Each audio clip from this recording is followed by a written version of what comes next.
Instant avec notre invité Jean Stellitano du Secours populaire français. On va revenir sur ce recensement qui a eu lieu à Nice du nombre de personnes sans domicile fixe. Mais vous êtes très nombreux déjà, depuis que l'on a mis l'article sur les réseaux sociaux, à réagir, à chercher aussi les raisons de ce nombre de plus en plus important de sans domicile fixe dans les rues. Et ça vous ulcère ce matin sur France Bleu Azur, sur la page France Bleu Azur.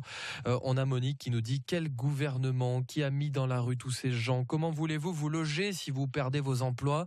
Pour Monique, c'est principalement les décisions qui sont responsables de la situation, les mauvaises décisions. On a aussi le témoignage de Catherine qui nous dit un ami artiste est devenu SDF suite à la crise du Covid. Alors vous nous dites que fait le gouvernement, que fait le maire de Nice en l'occurrence, puisque ces chiffres concernent Nice. Vous mettez en cause les politiques effectivement, et puis cette crise de la Covid qui n'a rien arrangé. Vos avis, vos observations aussi, c'est ce matin sur la page Facebook de France Bleu Azur. Vous pouvez nous appeler également 04 93 82 03 04. France Bleu Azur matin sur Twitter en un clic.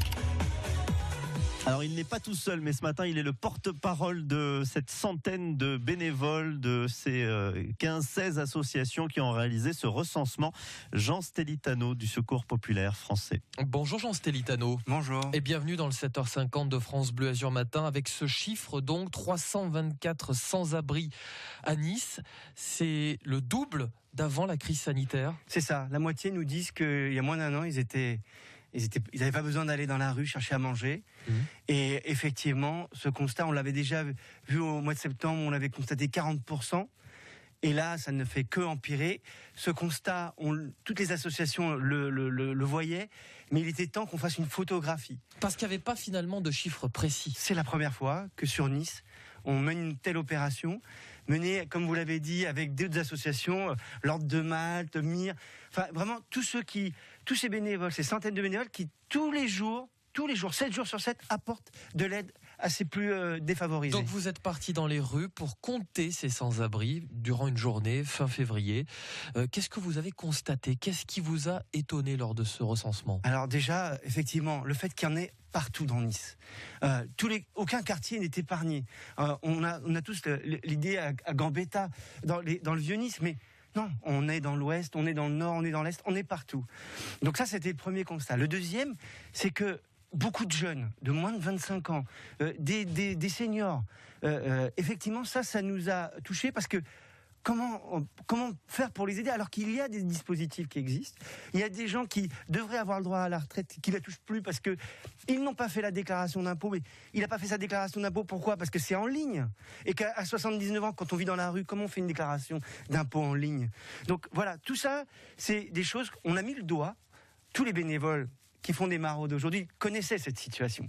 Mais là, on en a une vraie photographie et on la porte, non pas dans un souci de polémiquer, mais d'avancer, de trouver des solutions ensemble avec la préfecture, avec le département, avec la métropole, avec la ville de Nice, pour aider au mieux tous ces gens. On sent que ça vous met en colère, Jean Stellitano, ce matin, cette situation. Ça veut dire quoi? C'est parce que vous, finalement, vous trouviez qu'on ne voulait pas voir le problème à Nice?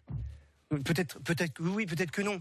Ce que l'on sait, nous, c'est qu'aujourd'hui, on est tous focalisés à se vacciner. Aujourd'hui, il n'y a pas de vaccin contre la pauvreté. Donc aujourd'hui, nous constatons un doublement de cette population. Et même quand tout le monde sera vacciné, la pauvreté sera encore là, encore plus présente. Donc il faut que la mobilisation, que les élus, que les gouvernements votent des budgets. Notre inquiétude, nous, associations, c'est de voir qu'en 2021, on n'a pas de visibilité sur les budgets. On a l'impression de revenir en 2019.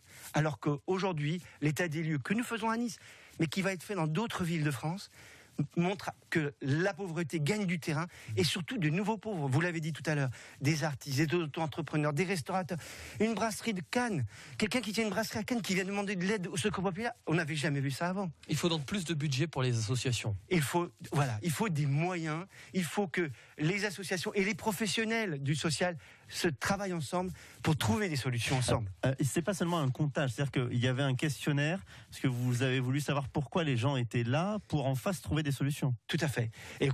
C'est quoi le constat? C'est la rupture de famille. Le lien familial, c'est ce qui permet à tout le monde de s'en sortir aujourd'hui. Tout le monde est conscient qu'on a des fois une passe un peu difficile et on a l'aide de la famille.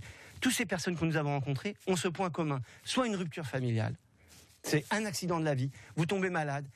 Votre situation ne vous permet pas de retravailler. Vous perdez tous vos droits.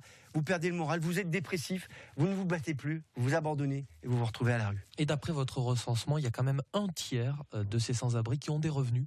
C'est ça. C'est aussi un des constats. C'est que là où ce chiffre-là que vous avez, il est sous-évalué. Il faut savoir que vous croisez tous les jours dans Nice des gens qui sont sans abri. Mais vous ne le voyez pas, c'est pas écrit dessus, je suis sans abri. Ils ont une dignité, ils essaient de s'habiller, de maintenir un lien, une image de soi. Donc ce chiffre-là, parfois. Ah, oui, tout à fait. Ah bah, là aujourd'hui, on l'a fait un dimanche après-midi parce que effectivement, les règles de confinement et de couvre-feu nous interdisaient de le faire le soir. À la fin de l'année, nous referons un sondage, nous referons un recensement de nuit, je l'espère. Et là, nous verrons qu'effectivement, il y a beaucoup plus de gens que ça dans la rue. Où dorment-ils, finalement ? Alors, bien sûr, la plupart du temps, ils dorment dans la rue. De temps en temps, ils ont une nuitée d'hôtel. Il faut savoir que même les hébergements de nuit, c'est 2,50 €, mais il faut les trouver, les 2,50 €. Donc, ils viennent voir les associations. On fait ce qu'on peut. Aujourd'hui, il y a plus de 1000 personnes qui sont mises à l'abri parce qu'ils sont d'une grande vulnérabilité. Ce sont souvent des femmes, des personnes malades. Ouais. Mais tout ça, ça tient grâce aux financements qui ont été obtenus l'année dernière.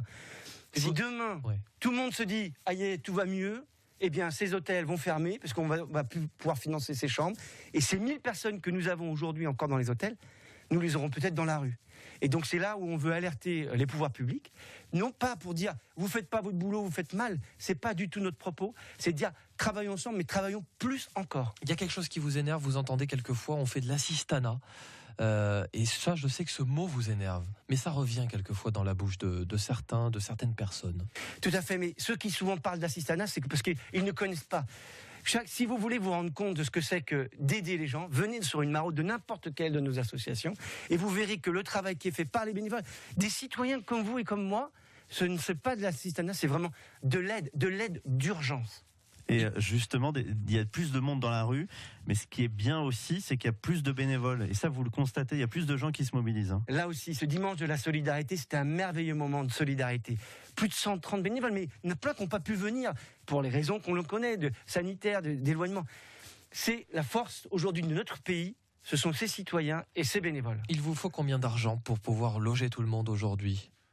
Faites le calcul, aujourd'hui il y en a 1000 qui sont mis à l'abri, et il y en a 300, plus de 300 qui sont dehors. Je pense que peut-être avec, je sais pas, 1 ou 2 millions d'euros sur le département, parce que là on parle toujours de la ville de Nice, mais les besoins ils sont à Antibes, ils sont à Cannes. Aujourd'hui, c'est surtout de mettre à plat les dispositifs, de voir comment ils fonctionnent. Quand on voit que des jeunes sortent des dispositifs à 18 ans, ils sont protégés, et qu'à 18 ans et un jour, alors on nous dit oui, mais il y a des systèmes d'accompagnement. Non, mais si le jeune n'est pas aidé, accompagné, il n'y va pas et il décroche. En tout cas, merci pour ce que vous faites, Jean Stelitano. Vous êtes le secrétaire général du Secours populaire dans les Alpes-Maritimes. Et on vous a entendu. J'ai un adjoint à la ville de Nice qui vient de m'envoyer un message qui me dit il faut que Jean Stelitano appelle mon secrétariat. On va voir comment la ville et la métropole peut plus vous soutenir, vous aider.